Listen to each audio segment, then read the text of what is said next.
The UAE is facing accusations. Now Sudan is accusing the United Arab Emirates of funding, supporting and aiding a militia, the RSF, that has been committing crimes. Now this is backed by American intelligence. And on the ground, the Sudanese people are facing an unprecedented massacre. Heavy drones, heavy machinery, advanced weapons to reignite a war that could have ended. The next report brings you the details. Sudan is accusing the United Arab Emirates of pouring weapons into its civil war. Arming the Rapid Support Forces, a militia the US says has committed genocide, ethnic cleansing and systematic murder.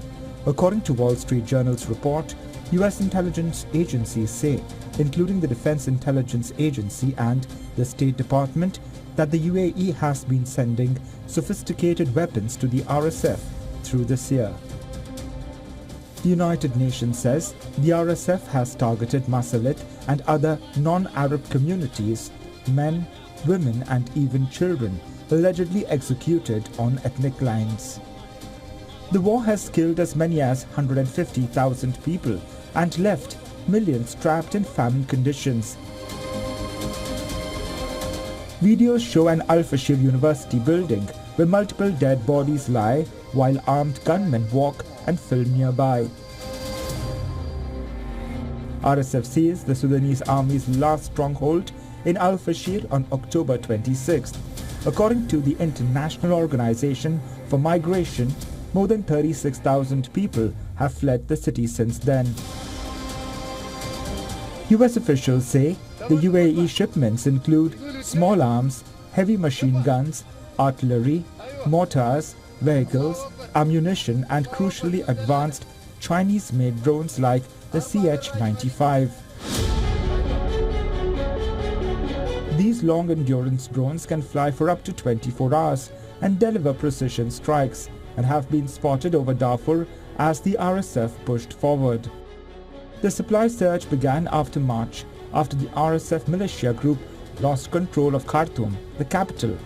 US officials say the militia was on the back foot until fresh weapons arrived, helping them reorganize and launch a renewed offensive. That turning point triggered some of the worst violence of the war. The RSF tightened its 18-month siege of Al-Fashir, cutting off tens of thousands of civilians from food and medical supplies.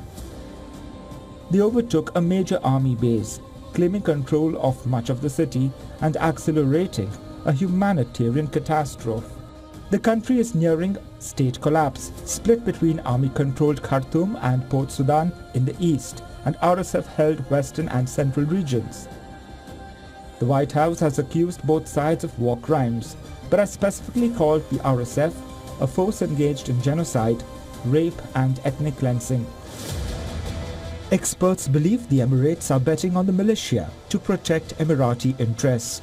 Sudan sits on the Red Sea, a strategic trade route, and controls vast gold reserves, much of which has historically moved through Dubai. Khartoum cancelled a $6 billion Emirati port deal last year, and analysts say Abu Dhabi wants a friendly power back in charge of trade, infrastructure and mining. US, Libyan, Egyptian and European officials say Emirati weapons have moved through multiple routes, initially through Chad and more recently through Somalia and Libya, before being moved overland into Sudan. Washington's negotiations for a ceasefire collapsed last week, with US officials privately frustrated that foreign support is still flowing into the battlefield. The RSF also calls the reports rumors, but US intelligence, battlefield imagery, signal intercepts and regional sources point to escalating firepower funneling into the conflict.